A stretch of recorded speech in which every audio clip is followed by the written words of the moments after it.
어, 5번 문제에서요. 제가 코드 하나만 추가를 하도록 하겠습니다. 우리가 여기를 난수를 5개를 저장하기 위해서 for, in, range, o 이렇게 썼잖아요. 만약에 우리가 이거를 10개를 저장하겠다라고 하시면 어떻게 하면 돼요? 여기 숫자를 바꿔야 되죠. 그렇죠? 그래서 제가 변수를 하나 선언을 할 건데 변수를 뭐라고 만들 거냐면 num of items라고 할 거예요. 이걸 숫자를 5라고 할 거고요. 그 다음에 range에서 여기를 num of items 이렇게 할 겁니다. 이렇게 하시면 결과가 달라지진 않아요. 난수 5개가 만들어진다라고 하는 그런 결과는 달라지지 않습니다. 음. 얘를 어디서 이용하려고, 이 변수를 어디서 사용하려고 하는 거냐면 평균 계산할 때. 평균 계산할 때 뭘로 나눠야 돼요? 원소 개수로 나눠줘야 되잖아요.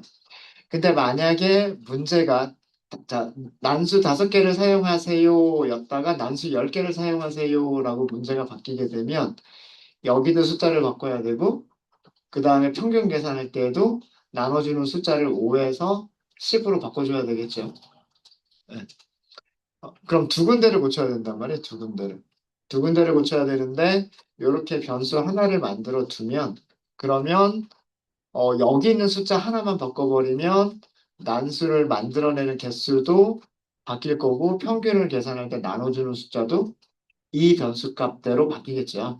그래서 그런 의도로 제가 변수를 하나 선언을 했고요. 변수를 선언해서 이렇게 숫자들이 만들어지게끔 했고 뭐 어찌됐든 뭐 이런 식으로 5개의 숫자가 만들어지면 5개의 숫자가 만들어지면 이렇게 만들어진 스코어스에서 토탈은 다시 한번 계산을 해봐야 되겠죠. 여기 숫자들이 바뀌었으니까 이렇게 바뀐 숫자들로 토탈을 계산할 수 있어야 될 거고요. 그 다음에 sum 함수도 요 바뀐 숫자로 sum을 계산할 수가 있어야 되겠죠.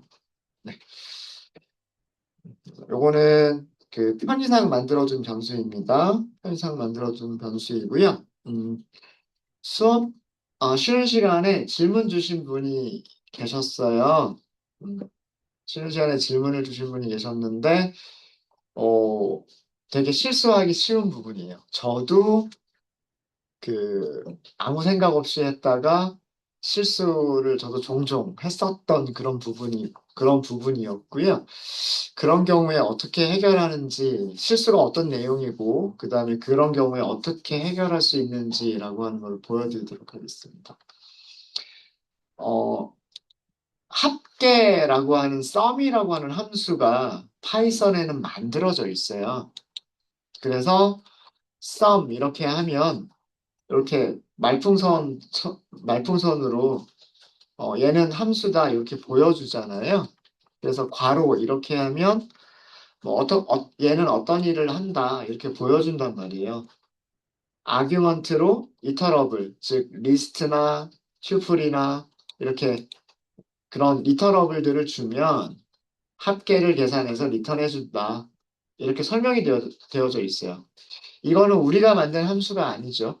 이미 파이썬이 숫자들의 합계를 계산해서 반환해주는 함수를 가지고 있어요.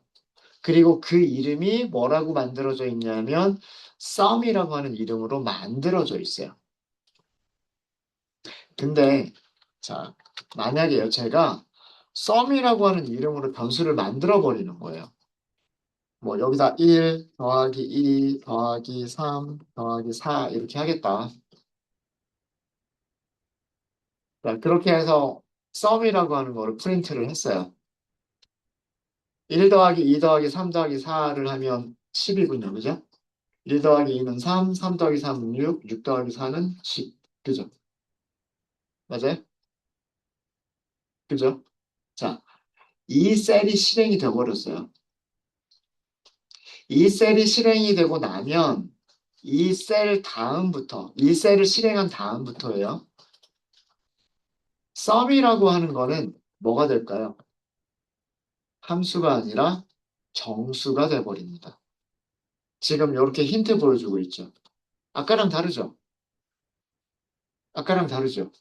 아까는 sum, 괄호, interrupt을 이런 식으로 interrupt를 주면 합계를 계산해주는 함수구나 이렇게 설명을 해줬는데 지금부터는 뭐가 돼버려요? 정수 한 개를 저장하고 있는 변수가 돼버려요. 자, 그러면 우리는 여기에서 아까 위쪽에서 성공했었던 코드 있죠. scores. 얘는 리스트였고, 그죠? 얘는 리스트였고, 리스트에 합계를 계산해 주세요. 아까 여기서 정상적으로 계산했잖아요. 얘가 안 돼요. 에러가 나버립니다. 왜? 에러가 나는 이유가 뭐냐면, 이제 파이썬은 sum이라고 하는 거를 함수가 아니라 뭐라고 생각해요? 정수라고 생각해요. 마우스를 이렇게 올려보면 sum이라고 하는 변수는 int, 정수고 저장하고 있는 값은 10이다. 이렇게 보여주고 있는 거예요. 자, 정수가 합계를 계산해주는 기능을 가지고 있나요? 아니죠. 아니랍니다. 정수는 말 그대로 숫자 하나를 저장하고 있는 것뿐이고 뭐 얼마부터 얼마까지를 다 합계를 계산해라라고 하는 어떤 기능을 가지고 있는 건 아니란 말이에요. 이렇게 우리가 변수로 sum이라고 하는 이름으로 변수를 만들어 버린 그 다음부터는 sum을 파이썬이 만들어준 함수로 사용할 수 있는 방법이 없어져 버려요. 사실 이런 실수를 저도 되게 많이 하는데 그 이유가 뭐냐면 우리가 함수 이름들을 다 기억하고 다니나요? 그런 건 아니잖아요. 파이썬에는 정말 수백, 수천 개의 함수들이 만들어져 있는데 그 이름을 다 알고 있을 수는 없단 말이에요. 변수 이름 만들다 보면 합계는 썸이라는 단어를 쓰면 좋겠네? 이렇게 생각할 수가 있기 때문에 우연찮게 내가 만들었던 변수 이름이 파이썬에서 만들어준 함수 이름과 겹쳐버리는 경우가 있어요.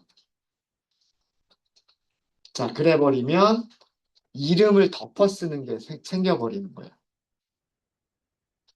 자, 이거를 해결하실 수 있는 방법은 이 셀을 지운다고 해서 되는 게 아니에요. 이미 메모리에는 썸이라고 하는 변수가 만들어져 있는 상태이기 때문에 아무리 얘를 실행을 하더라도 함수로 동작하지가 않아요. 눈에 보이진 않지만 이미 썸이라고 하는 이름은 함수가 아니라 정수가 돼버린 거예요. 정수가. 자, 그거를 확인할 수 있는 방법은 여러분들 커렉 노트북에 그 왼쪽 하단을 보세요. 왼쪽 하단을 보시면 변수라고 하는 게 보이나요? 그 변수라고 하는 걸 클릭해 보시면요. 지금 노트북이 가지고 있는 변수 이름들을 쭉 하고 다 보여줘요. 제가 셀은 지워버렸죠. 아까 sum은 1 더하기 2 더하기 3 더하기 4 이렇게 했었던 그 셀 자체는 지워버렸어요. 셀을 지웠다고 해서 이 노트가 가지고 있는 정확하게는 컴퓨터 메모리에 가지고 있는 변수가 사라진 건 아니에요. 자, 여기 보세요. 썸이라고 하는 이름이 있을 거예요. 아마도 이게 알파벳 순서로 정렬이 되어져 있을 겁니다. 썸이라고 하는 이름의 변수가 있고, 유형은 영어로 타입은 int고, 가지고 있는 값은 10이라고 하는 값을 가지고 있다라고 하는 게 보이죠. 그죠? 이 메모리에 남아있는 이 sum이라고 하는 변수 이름이 사라지기 전까지는 sum이라고 하는 거는 함수로 동작할 수가 없어요. 자, 그러면 메모리에 남아있는 이 sum이라고 하는 변수 자체를 없애버리면 그때부터는 sum이라고 하는 게 파이썬이 만들어준 함수 이름으로 동작할 수가 있어요. 자, 그 방법이 뭐냐 하면 여기에서 del이에요, del. del은 delete를 줄여서 쓴 겁니다. 메모리에 있는 변수를 삭제해 버려라 라는 뜻이에요. 자, 이렇게 하시고 sum이었죠. sum. 자, 이렇게 해서 컨트롤 엔터. 정상적으로 실행이 되죠. 자, 여기 변수 보세요. 변수 sum이라고 하는 게 이제는 어떻게 됐어요? 사라졌죠. 메모리에서 sum이라고 하는 변수가 사라졌습니다. 아까는 여기 sum이라고 하는 게 있었잖아요. 지금은 보시면 sum이라고 하는 게 없어요. 이, 이 뜻이 뭐냐면 이 뜻이 메모리에 만들어져 있는 sum이라고 하는 이름의 변수를 지워라 예요. 그럼 지워졌죠. 지워졌으면 그 다음부터는 sum은 뭘까요? 이제 지금부터는 다시 sum이 뭐가 됐어요?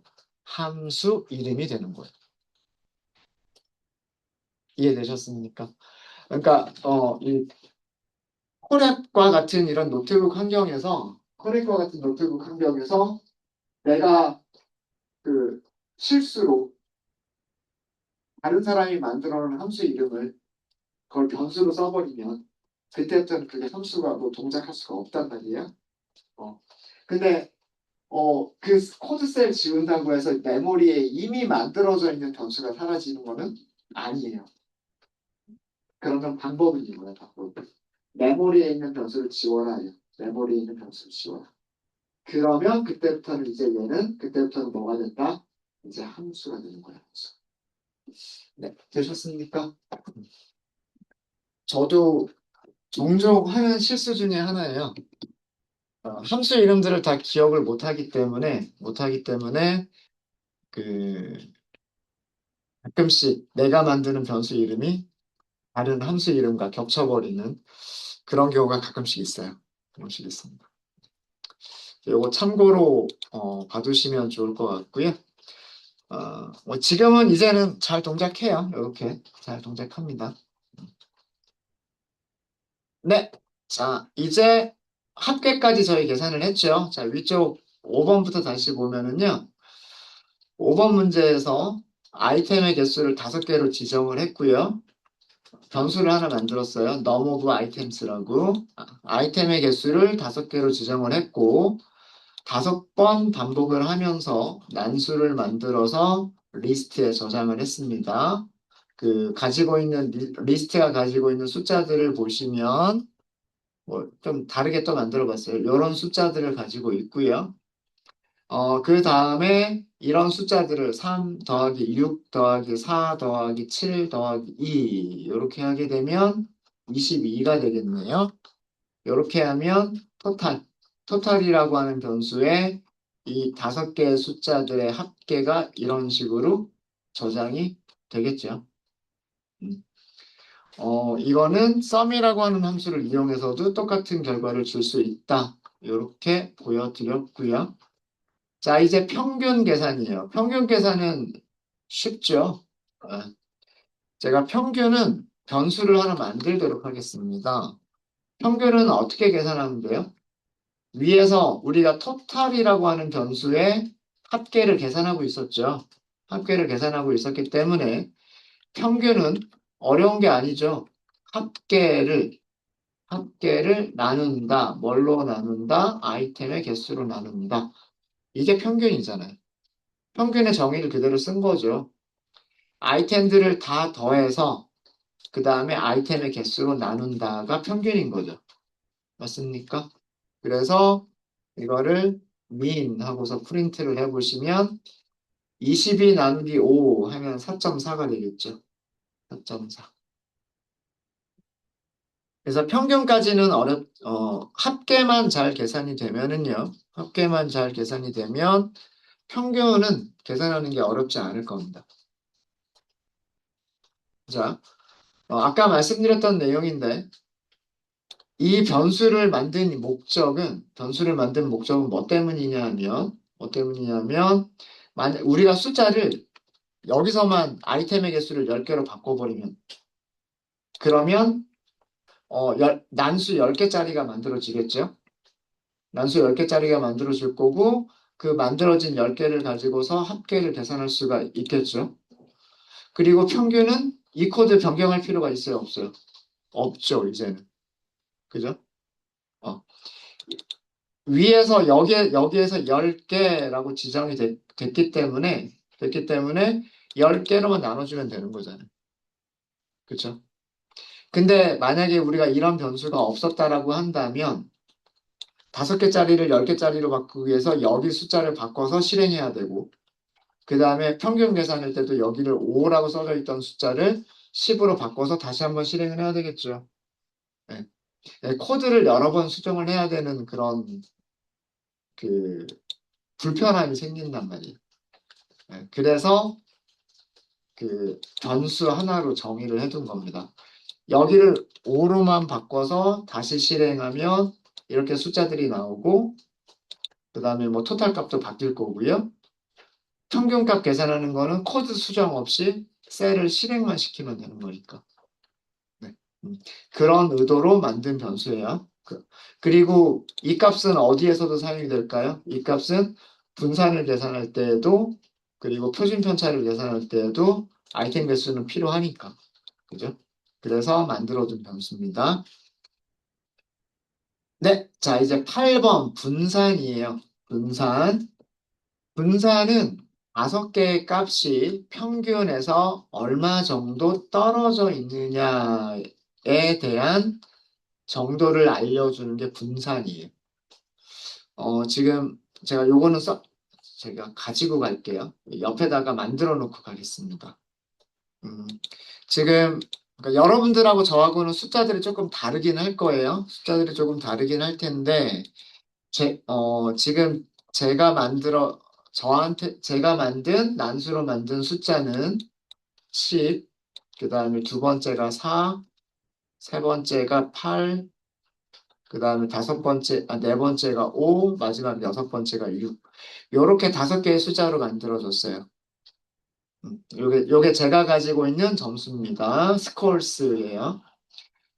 그리고 요 5개 숫자들의 평균을 계산하니까 평균이 6.6이래요.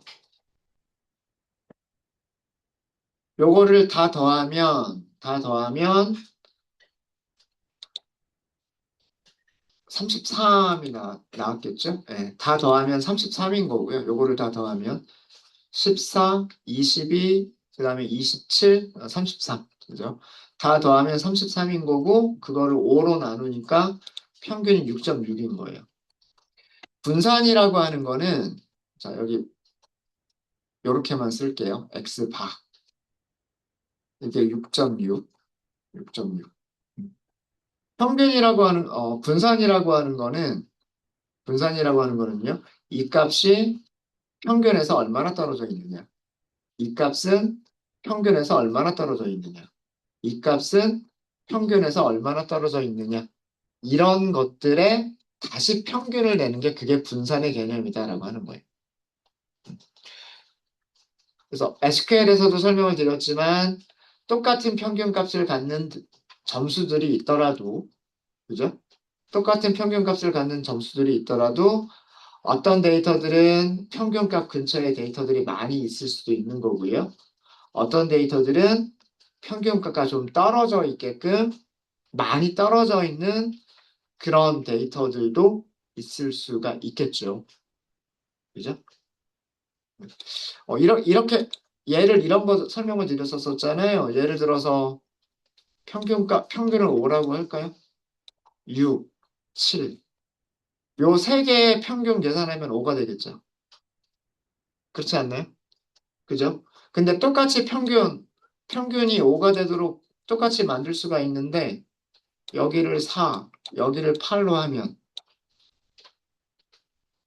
맞나? 아닌가? 아,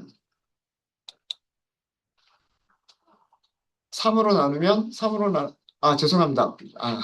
죄송합니다. 제가 지금 무슨 생각을 하고 있는 657이 아니죠. 네.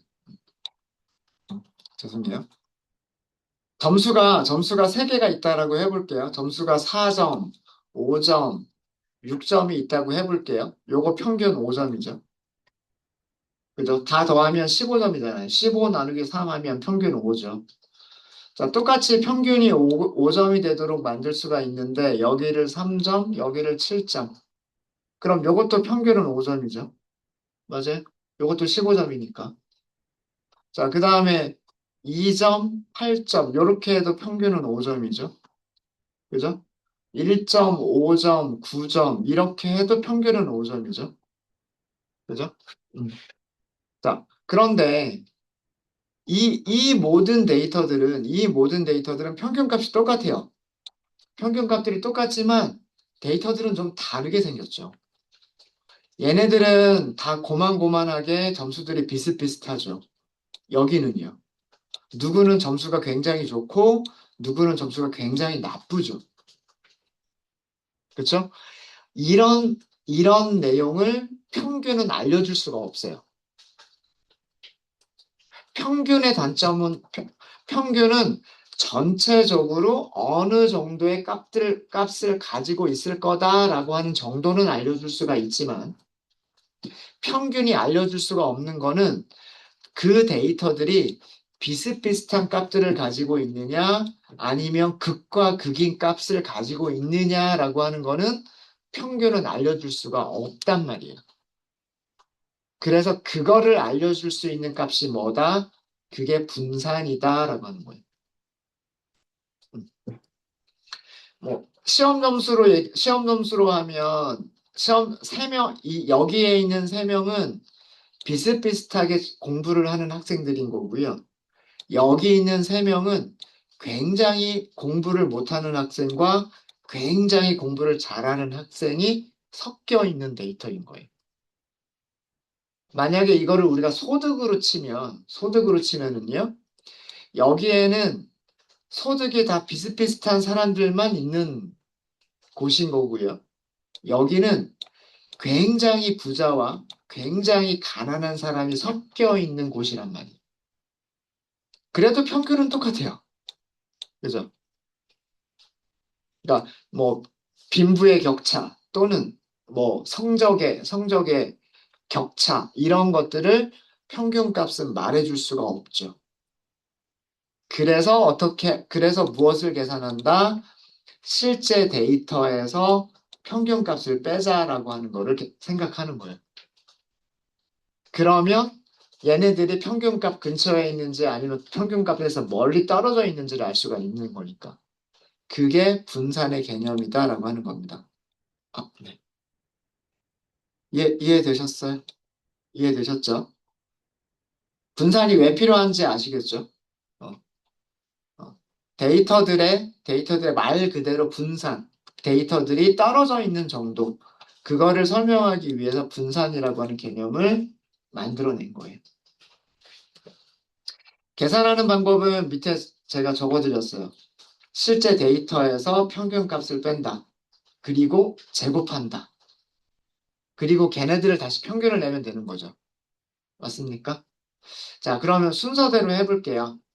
분산을 계산하기 위해서 우선 우리가 가지고 있어야 될 게 10 빼기 6.6, 4 빼기 6.6, 8 빼기 6.6, 5 빼기 6.6, 그 다음 6 빼기 6.6 요거 가지고 있어야 되죠. 그리고 정확하게는 그 값들의 제곱을 가지고 있어야 되죠. 맞습니까? 자, 그래서 제가 변수를 하나 선언할 건데 variances라고 변수를 하나 만들 거예요. 여기에는 어떻게 저장을 할 거냐면 값을 꺼낼 거예요. 어디에서? scores에서. 그리고 variances에는 append를 할 거예요.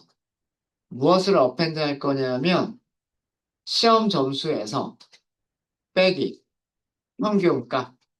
우리 평균값 여기서 변수 제가 만들어 뒀거든요. 평균이라고 하는 변수를 만들어 뒀기 때문에 실제 시험 점수 빼기 평균값. 근데 플러스 마이너스가 생기니까 여기에 제곱까지 해주면 되죠. 그죠? 이 값을 리스트에 저장하겠다라고 한 거예요. 이해되십니까? 자, 그래서 여기서 만들어진 variances를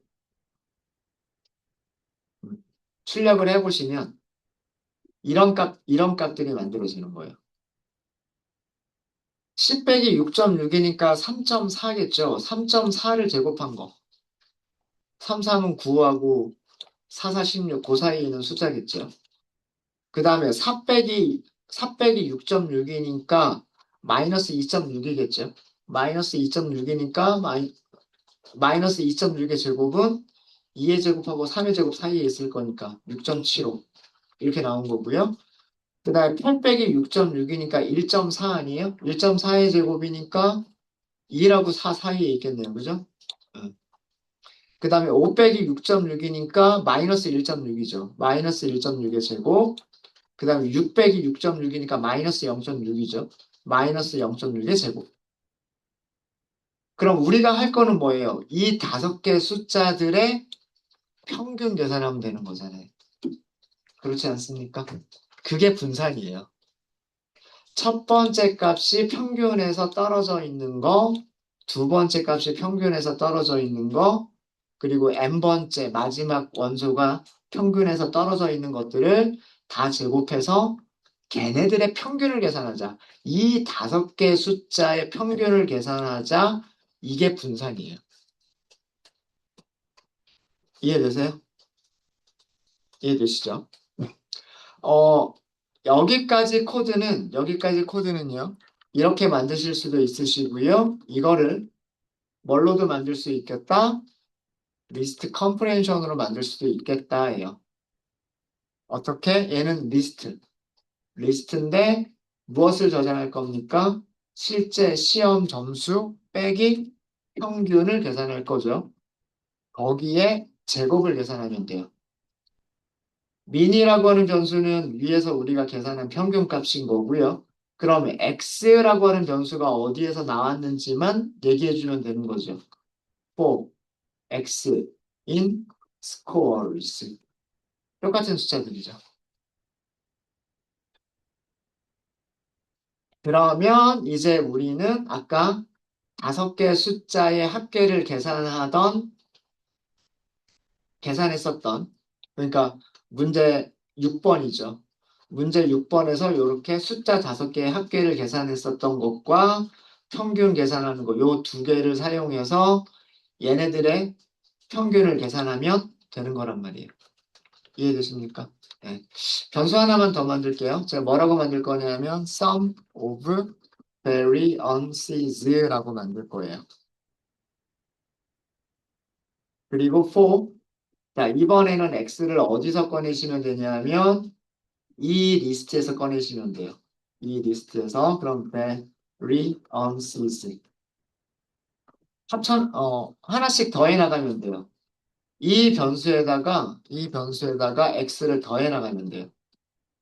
그러니까 처음에는 0에다가 11.56을 더하고 그 다음에 두 번째는 거기다 6.759를 더하고 세 번째는 1.96을 더하고 그 다음에 2.55를 더하고 마지막에는 0.35를 더하면 되는 거예요. 되셨습니까? 자, 이제 다 더했으니까 실제 분산은 어떻게 계산하면 된다? 분산은 바라고만 할게요. sum of variances를 뭘로 나눠주면 된다? 아이템 개수로 나눠주면 된다. 이게 분산의 정의잖아요. 그쵸? 그래서 우리가 출력할 값은 R을 출력해 주시면 돼요. 4.64. 얘가 분산입니다. 분산.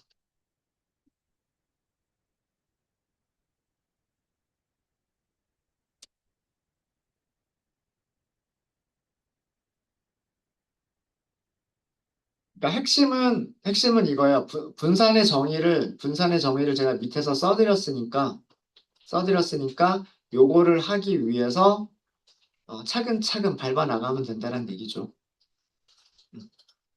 시험 점수 하나 꺼내서 평균 빼고 제곱하고, 두 번째 점수 꺼내서 평균 빼고 제곱하고, 세 번째 점수 꺼내서 평균 빼고 제곱하고, 그 녀석들의 평균. 여기 있는 값들의 평균이라고 하는 게 그게 분산이다라는 뜻입니다. 되셨습니까? 네.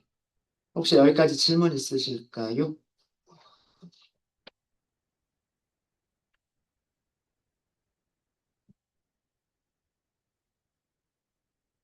그리고 변수의 이름 어떤 의도로 쓴 건지 알겠죠?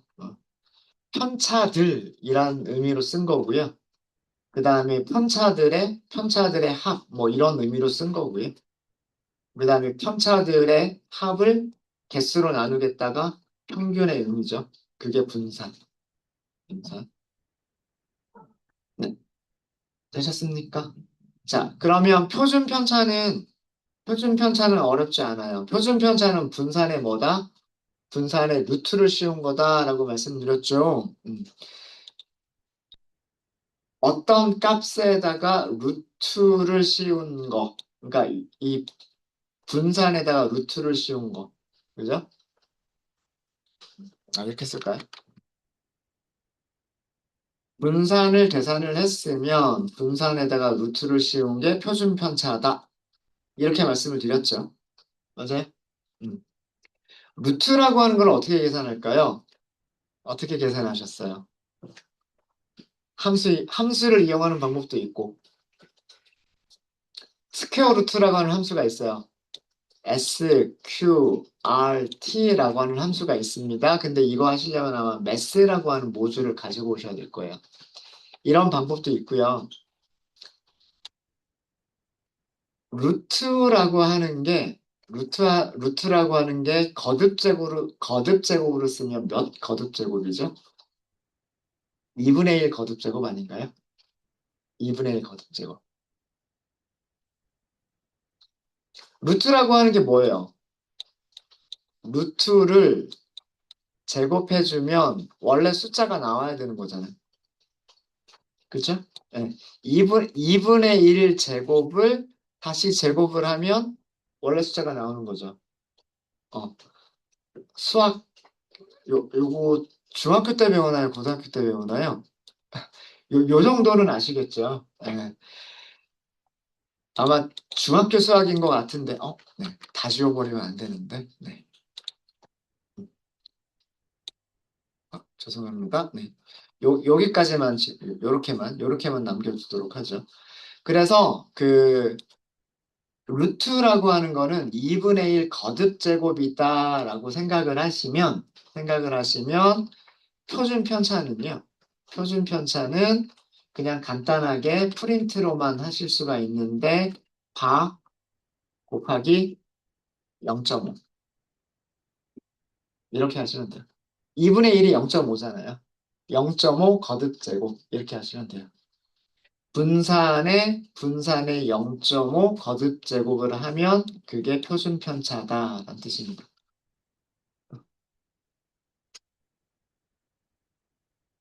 여기다 루트를 씌울까? 반대로 얘를 제곱하면 얘가 되는 거죠. 여기다 루트를 씌우면 얘가 되는 거죠. 되셨습니까? 아마 그 루트 계산하실 때 이게 제일 간단할 거예요. 0.5 거듭 제곱. 0.5 거듭 제곱. 되셨습니까? 네, 이렇게 해서 뭐 표준 편차 이렇게 계산했고요. 표준 편차. 어, 그 이런 코드들을 직접 작성을 못 하시더라도 개념은 알고 계셨으면 좋겠어요. 평균이란 데이터들이 어느 정도 전체 데이터가 어느 정도 크기인지를 알려주기 위해서 다 더하고 개수로 나눠준 거. 정말 말 그대로 n빵인 거잖아요. n빵. 그죠? n빵을 해준 게 평균. 근데 평균은 자, 우리 n빵 할 때 회식을 했는데 10만 원이 나왔어요. 근데 나는 회식 가서 10,000원어치밖에 안 먹었고 누구는 5,000원어치만 먹었고 누구는 30,000원어치를 먹었어요. 똑같이 엠빵 하면 억울하잖아요. 그거를 알려줄 수 있는 게 뭐다? 그게 분산이다라고 하는 거예요. 그죠? 예, 평균 값에서 각각의 데이터들이 얼마나 떨어져 있느냐. 그래서 그게 분산이다. 그리고 분산에 루트를 씌워준 값이 표준 편차다. 이런 개념 정도만 알고 계시면 좋을 것 같고요. 로직은 실제로 만들지 못하셔도 함수가 다 만들어져 있어요. 우리가 공부할 그런 데이터 분석하는 라이브러리에 표준 편차라고 하는 이름으로, 분산이라고 하는 이름으로, 평균이라고 하는 이름으로 함수들이 다 만들어져 있어요. 그러니까 그런 함수들을 이용할 때 개념을 알고서 쓰자라고 하는 걸 개념을 알고서 쓰자. 그렇게 하기 위해서 이런 개념으로 만들어진 통계값들이구나라고 하는 걸 알려드리기 위해서 한번 드린 문제인 거예요. 아셨죠? 그렇게만 생각해 주시면 될 것 같습니다. 네, 자, 그 다음에 최대값 찾기, 최소값 찾기 요거까지 하고 마무리를 짓도록 할게요. 물론 최대값을 찾는 함수도 있어요. max라고 있어요. 이렇게 하면 이터럽을 넣어주면 된다 그러죠. 그죠? 네. 리스트를 넣어주면 최대값 찾아준다는 뜻이에요. 자, 그러니까 scores 이렇게 하면 최대값 찾아주죠. 저는 이렇게 5개 가지고 있었거든요. 10, 4, 8, 5, 6 이렇게 가지고 있었어요. 최대값 10이죠. 그 다음에 최소값을 찾아주는 함수도 있어요. min이라고 있어요. 4라고 나오죠. 여기가 4라고 나오죠. 맞습니까? 이렇게 나오죠. 이렇게 함수들이 이미 만들어져 있는데 이거를 우리가 한번 찾아보자.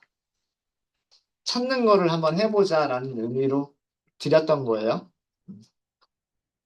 가장 간단한 최대값 찾기를 알고리즘을 말씀을 드릴게요. 사실 이 최대값을 찾거나 최소값을 찾는 이런 알고리즘은 정렬과 관련된 알고리즘, 소트, 정렬과 관련된 알고리즘이고요. 정렬 알고리즘은 그 굉장히 많은 알고리즘들이 있고 그런 알고리즘들에 따라서 성능의 차이가 많이 나요.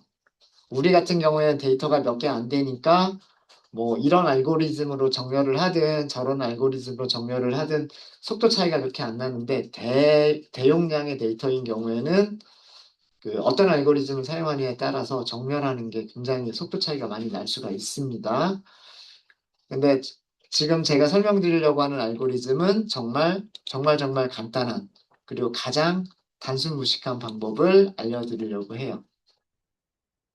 자, 어차피 우리는 max라고 하는 값을 max 안 쓸 거기 때문에 함수 이름을 바꿔버릴게요.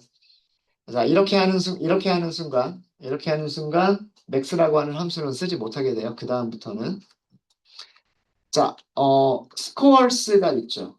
scores에서 첫 번째 원소. 자, 이건 무슨 뜻이냐면 리스트 scores의 첫 번째 원소를 최대값이라고 가정하겠다는 뜻이에요. 아직 얘가 진짜로 최대값인지 아닌지는 몰라요. 진짜로 최대값인지 아닌지는 몰라요. 근데 사실 벌써 여기서 최대값이 나와버렸긴 한데, 최대값이 나와버렸기는 하지만, 어, 첫 번째 원소를 최대값이라고 가정하고요. 그 다음부터 하나씩 검사를 해요. 스코어스에서 하나씩 꺼내요. 얘가 스코어스죠. 그럼 스코어스의 첫 번째 원소, 스코어스의 두 번째 원소, 스코어스의 세 번째 원소, 스코어스의 네 번째 원소, 스코어스의 다섯 번째 원소. 이렇게 순서대로 하나씩 꺼내요. 하나씩 꺼낼 때마다 검사를 해요. 리스트에 있는 값이 더 큰지, 우리가 생각하는 값보다 더 큰지. 자, 이 얘기는 무슨 얘기예요? 기존에 가지고 있던 값보다 더 큰 값이 리스트 안에 있었다는 얘기잖아요. 맞아요? 그러면 어떻게 해야 돼요? 맥스를 x로 바꿔야죠.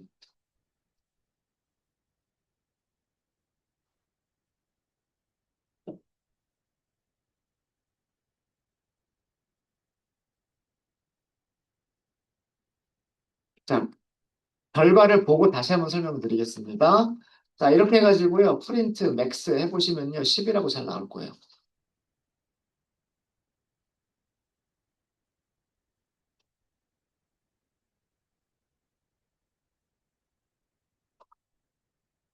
자, 이 코드 다시, 자, 여기 있는 포문은요. 여기 있는 포문은 리스트 스코어스에서 첫 번째 원소부터 마지막 원소까지 순서대로 반복하면서 그런 뜻이죠.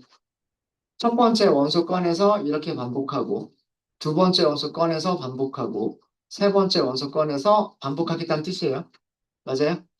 자, 반복하면서 무슨 일을 하는 거냐면 여기서 무슨 일을 하냐면 리스트에 있는 점수가 우리가 맥스보다 크다면 얘는 무슨 일을 하는 거예요? 맥스 더 큰 값을 찾은 거잖아요. 더 큰 값을 찾은 거죠. 맞아요? 더 큰 값을 찾은 거니까 맥스를 그 점수로 그 점수로 바꿔준다. 이런 일을 한 거예요.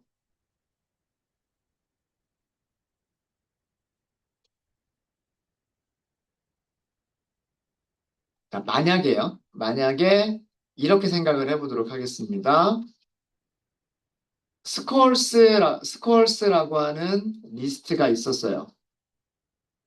스콜스라고 하는 리스트가 있었는데 여기에 이런 값들이 있었다고 생각을 해볼게요. 어, 뭐 4라고 하는 값이 있었고 그 다음에 뭐 5라고 하는 값이 있었고 9라고 하는 값이 있었고 뭐 1이라고 하는 값이 있었고 8이라고 하는 값이 있었다라고 생각을 해볼게요. 자, 어디가 최대값이에요? 얘가 최대값이죠.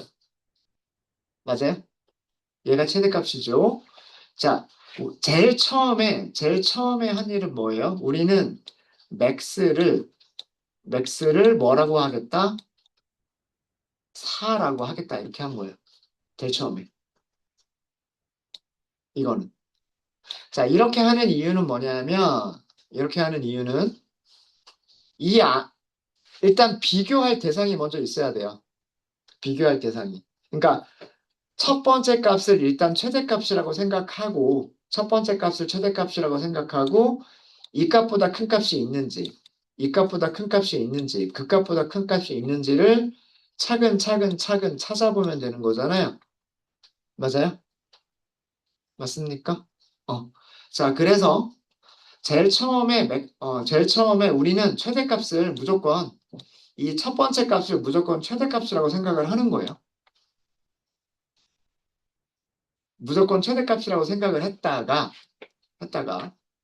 아, 요거 숫자를 조금만 바꿀게요. 나중에 최소값까지 한꺼번에 설명드리기 위해서 제가 숫자를 조금만 바꾸도록 하겠습니다. 여기를 5라고 하죠. 여기를 5라고 하고 여기를 4라고 하도록 하겠습니다. 자, 처음에 5를 최대값이라고 생각을 하는 거예요.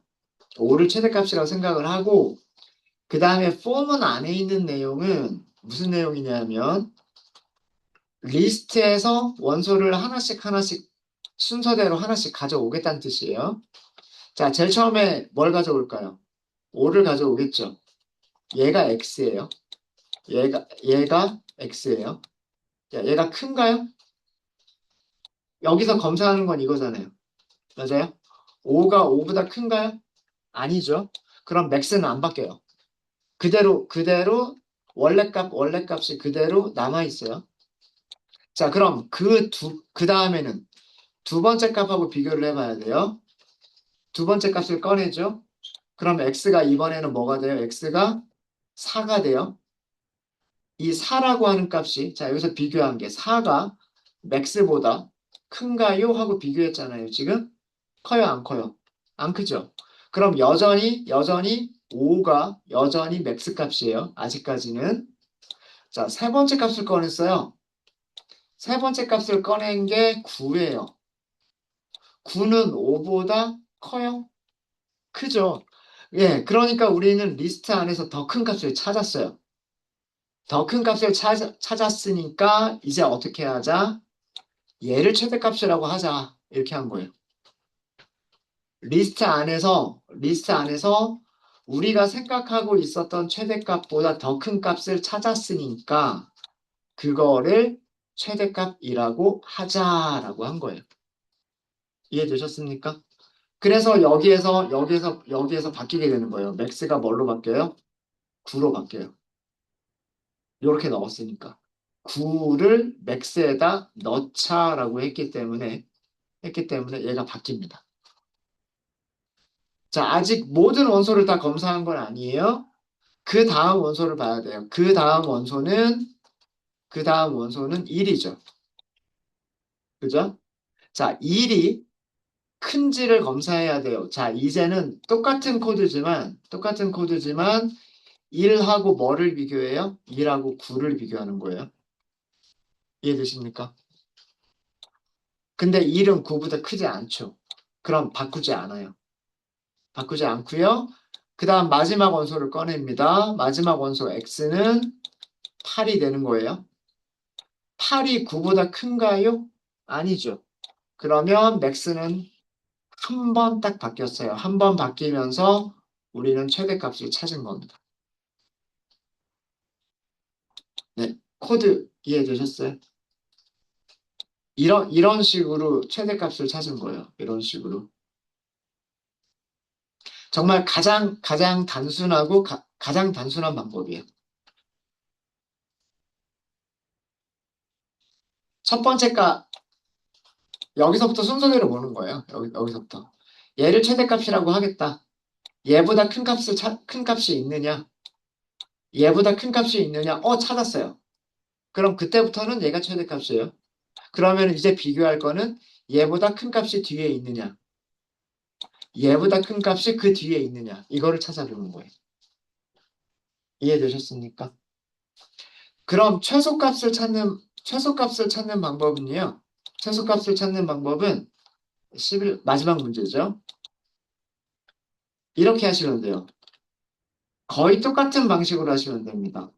최소값은 최소값을 마찬가지로 첫 번째 원소라고 하겠다예요. 최소값을 첫 번째 원소라고 한 다음에 x값을 리스트에서 하나씩 찾아요. 자, 이번에 검사할 거는 더 작은 값이 있는지를 찾으면 돼요. 우리가 생각하는 값보다 더 작은 값이 리스트 안에 있다면이에요. 그럼 어떻게 하면 돼요? 최소값을 더 작은 값으로 바꿔주면 되는 거죠. 맞습니까? 이렇게 해서 x를 해주면 최소값은 6인 거예요. 제가 가지고 있는 데이터에서는 아마 6일 거예요. 여기서는. 어? 아니다.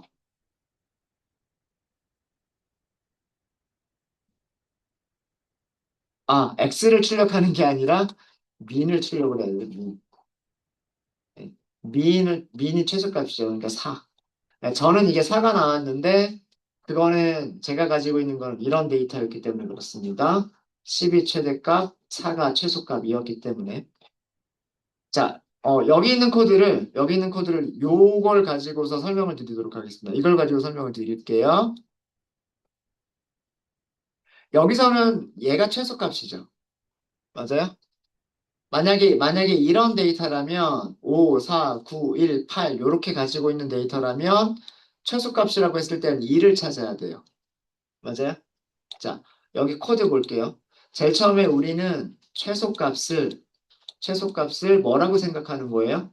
최소값을 5라고 생각하는 거예요. 그죠? 이제 이렇게 생각해 놓고 그냥 이렇게 가정을 하고요. 5보다 작은 값이 그 다음에 있는지를 검사하면 되는 거예요. 무슨 말인지 아시겠습니까? 그래서 여기서는 사실은 첫 번째 값하고 비교해 볼 필요는 없죠. 첫 번째 값을 꺼냈기 때문에 첫 번째 값을 꺼내면 첫 번째 값은 이것보다 작을 수는 없어요. 근데 포문은 무조건 첫 번째부터 하나, 하나, 하나 이렇게 순서대로 꺼내는 거기 때문에 x는 처음에 꺼낸 값은 5예요. 5가 얘보다 더 작은 값이냐 하고 물어보는 거죠, 지금. 근데 작지는 않아요. 그러니까 미는 안 바뀝니다. 미는 안 바뀌고요. 그럼 두 번째 값을, 여기서 두 번째 값을 꺼내요. 두 번째 값을 꺼낸 게 4예요. 근데 얘보다 작으냐 하고 물어봤더니 작죠. 그럼 여기서 무슨 일을 해요? 최소값, 더 작은 값을 찾았다 이거예요.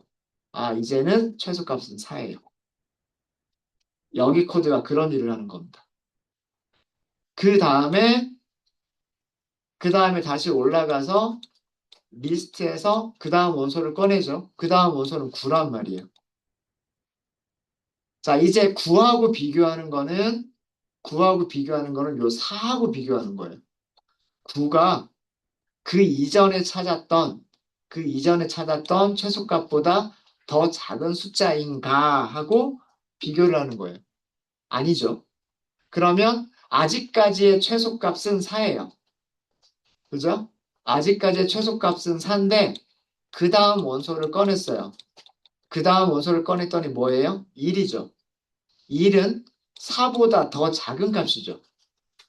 그러니까 여기서 무슨 일이 일어나요?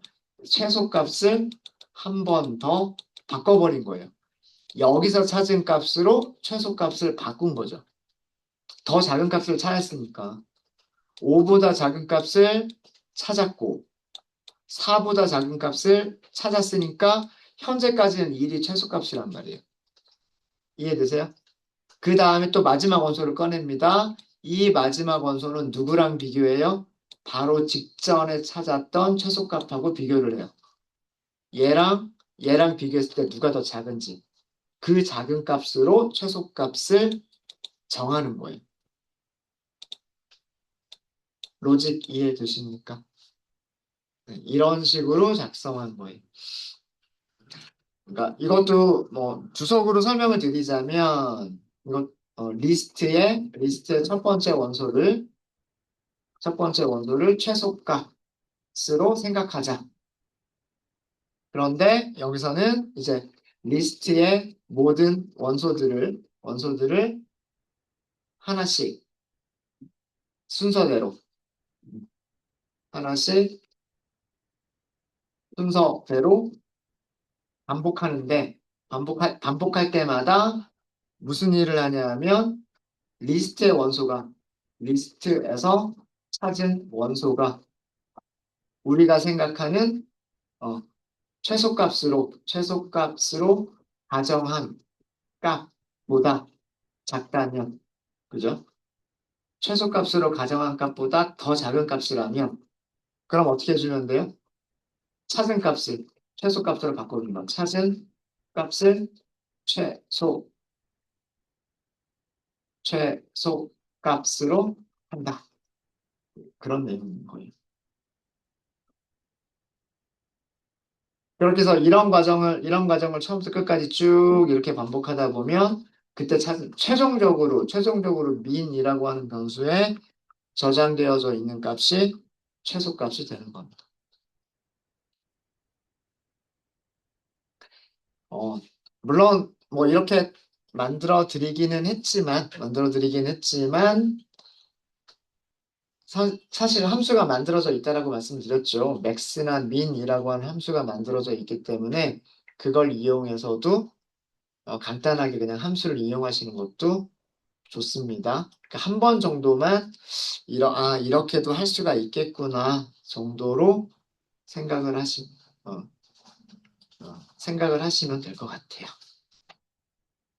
네, 이렇게 해서 그 오후에 점심시간 이후에 드렸었던 11개 문제에 대해서 한번 같이 한번 확인해 봤습니다. 혹시 질문 있으실까요?